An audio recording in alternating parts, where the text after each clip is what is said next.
This right here is the Mercedes-Benz V-Class. Yes, it's a familiar car, but it was discontinued in India in the year 2022. But now in 2026, it has finally made its comeback and it will be rivaling the Toyota Vellfire and even the Lexus LN. Now what do you really get in this car? The exterior, interior features and even the engine options, that's exactly what we will be telling you over the course of this video. But before that, like, share and subscribe to CarWale and press that bell icon so that you stay notified every time we put out a new video.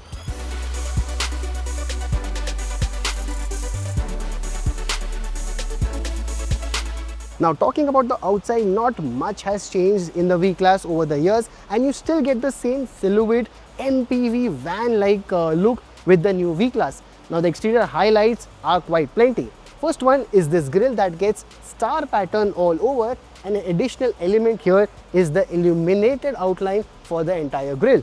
The LED headlamps here also get an integrated DRL and these are multi-beam LED headlamps. You also get the same star pattern here in the bumper, and the lower half of the bumper gets a chrome treatment. So this is what you get at the front of the new V-Class. Now moving to the most USP part, or the most significant part of the V-Class, is its sheer size. Now this one measures 5.3 meters in length and has a wheelbase of 3400 mm. Now 3400 is put into perspective, the MG Comet measures well under 4 meters and that itself is just the wheelbase of this particular car. So it's actually quite long. In fact, it's even longer than the Toyota Vellfire and even the Lexus LN.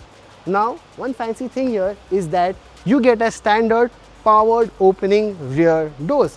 Now besides this, you get 5 color options to choose from. This one is the Alpine Grey and there are 4 other different colors to choose from, and you also have 2 interior themes. The wheels right here are 18-inch wheels and you get dual tone pattern for this. These are not 19-inch as you get in other rivals, but these are 18-inch in size. Now once you're done with the entire look of the car, there is something interesting that I would like to show you towards the rear profile of the car. Firstly, towards the rear, you get a flat and straight profile, but the interesting element here is the split opening tailgate. The first one is this that opens the windscreen. This one is manual, but you also get an electrically opening tailgate. Now the advantage here is that it has a very low loading lip and you get fair amount of luggage space that is quite usable, and here you have got 3 rows of seating, and the V-Class will be offered in a 6-seat configuration with modular seating configurations for the second and the third row. Now to get inside the V-Class cabin, you've got a small indent here that helps with easy ingress, and once inside you get a low place dashboard and high place seats that helps you with good visibility all around. Even the window line here is quite low. In terms of material, you've got good soft touch materials all around, even on the dashboard and the door pads. The dashboard layout here is of typical Mercedes-Benz fashion, and here sits 2 12.3-inch screens, and you get a very familiar looking Mercedes-Benz steering wheel, a 3-spoke design. These have got haptic controls here. However, we are not a big fan of these controls as you tend to touch these buttons while you're on the move. The center console area, even this one is quite familiar. You've got buttons here, physical buttons here for the aircon control. Even the rear sliding doors can be operated using these buttons, and you get a dedicated trackpad here along with vehicle setting buttons right here. And below you got a lot of storage space, Type-C USB charging ports, cup holders, and here is a big empty space. Now both the front row seats, they are powered, ventilated and get heating function. Adjustable armrest for both the front passengers, and you get a 15-speaker Burmester stereo system, auto-dimming IRVM and a 64 color ambient light. Now if you're buying the V-Class, you will be more interested in knowing the second row and the third row experience. Now Mercedes-Benz is offering 3-seat configurations with the V-Class. This one right here is the 4-seater. There's a 6-seater version and there's another 6-seater version with the second row facing the third row seats. Now this is all possible due to the modular railings that you see on the floor that allows for different seating configurations. You can actually have these spec'd as per your needs when you buy the car.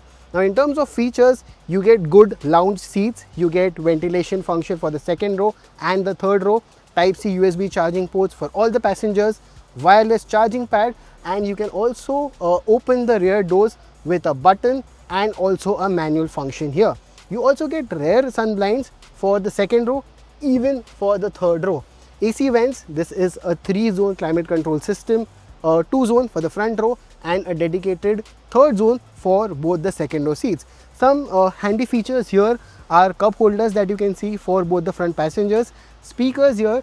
Sadly, Mercedes has missed out on a panoramic sunroof. That's something missing with the V-Class, and you get it on the Toyota Vellfire and even the Lexus LM. So that's something which is a miss.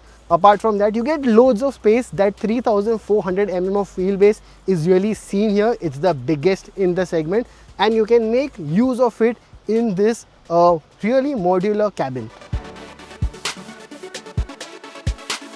Now, while most of the rivals in this segment are offering a hybrid powertrain, Mercedes is offering the V-Class in 2 engine specifications. You've got a petrol engine that produces 228 bhp with a 20 bhp boost from a secondary battery, and the second option is a much more efficient diesel engine that is powering the front wheels, and this one produces 233 bhp, and both the engines here are mated to a 9-speed automatic gearbox. So you've got 2 engine options specifically for India. Otherwise, globally, until now, the V-Class was offered only with a diesel engine. Now, what do you really think? Will the V-Class have a good market? Will it be able to take the share of the Toyota Vellfire that sold over 1100 cars in the last year?